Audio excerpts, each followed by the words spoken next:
brother Naseem Richardson, just 24 hours before the Tomasz Adamek versus SteveCunningham version number 2. First of all, Mr. Richardson, couple of comments about the weigh-in. We just have Steve 203, Tomasz Adamek 223. Steve said before the speed and quickness will be one of the key elements of this fight. Is this the reason why he's 203, or it's just a natural? We just let him train naturally. He's growing, but he's not growing at the pace of this fight where he was going to be real big. So he isn't. But you can't concentrate on weight. You have to concentrate on the mechanics of the fight. So, without spilling any secrets, what will be the key part of his preparation, or actually his performance in the ring generalship, taking care of what the pace is? I could actually give you the game plan that we're going to use in boxing. I'll give you the game plan. No, I'm saying, his manager's here, the fighter's here. I'm going to tell you our game plan. I'm going to give you the game plan. You take it down to me. Discipline. That's the game plan. So now you know exactly what it is. So don't do anything chaotic. Don't if something does not go well, just do not veer from the tactics you guys wanted to have. Everything that falls under the umbrella of discipline, which is a lot, is what we have to do. Like I said, we have a great team, we have a great athlete, and we anticipate a great night. Adamek trainer Roger Bloodworth and Adamek themselves said they basically did not watch the first fight because Adamek is, according to them, a different fighter. Did you watch the first fight? There were other fights that I had to study, and I might have looked at it. I've seen the first fight, let me put it that way. Yeah. I've seen the first fight, but it wasn't something that I studied, you know what I mean?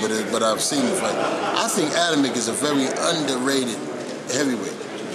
In a lot of ways, he's one of the most dangerous heavyweights out there, in the sense that he can do several things.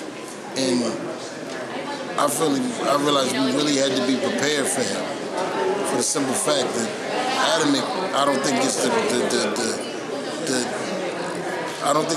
the recognition he deserves. You know. Yeah, he's considered top 5 heavyweight in the world, which is nothing wrong with the rank. Yeah. Actually, top 3.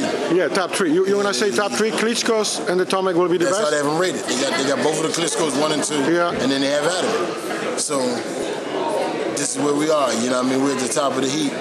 You know, and it gets steep up there at the top of the mountain. Not a lot of room for everybody up there. True. So when you come up to the top of the mountain, somebody pretty much has to get off. So we're coming up. So some people have to make room for us. Yeah, absolutely. Last question regarding the specific, or not really the specifics of the fights, but you mentioned that you watched different fights. Is there one fight of Adamek which you studied most for one reason or another? Any of his fights you watch and said, okay, this is what I see in this fight, which we can exploit it? Well, there's several things I've seen in him that I think we can take advantage of. But the thing about it is, a great athlete like Adamek, how often can you take advantage? Boxing's not about taking advantage of openings, because there are openings always. Yeah.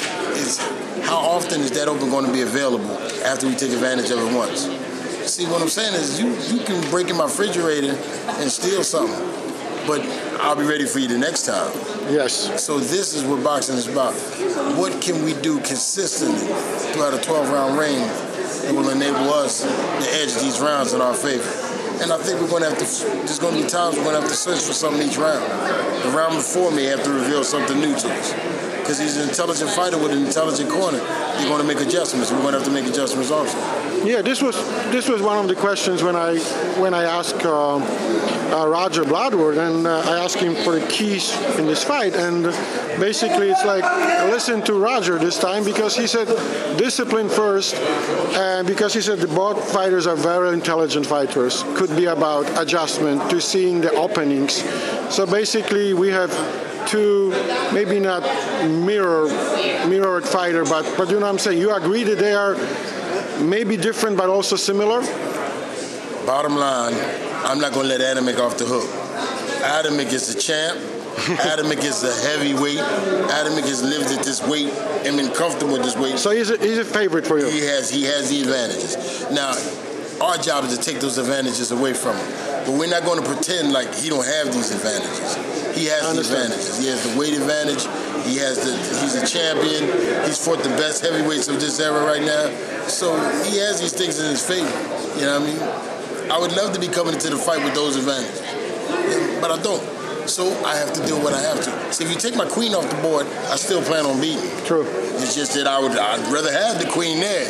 But if I don't, the game is still on. I don't surrender just because you have advantages that I don't have. That's not the game we're involved in. Thank you very much. I don't want to let people off the hook with that. Like people start downplaying Adamek's. Well, Adamek's this. Don't do it. Adamek has the advantages. Adamek is the favorite going into this fight. So I want Steve to get all his just due when he can find a way to exploit those advantages. We're very honest as usual, Naseem Richardson. Thank you very much, Coach, and let the best man win. That's all we ask for, a fair playing field.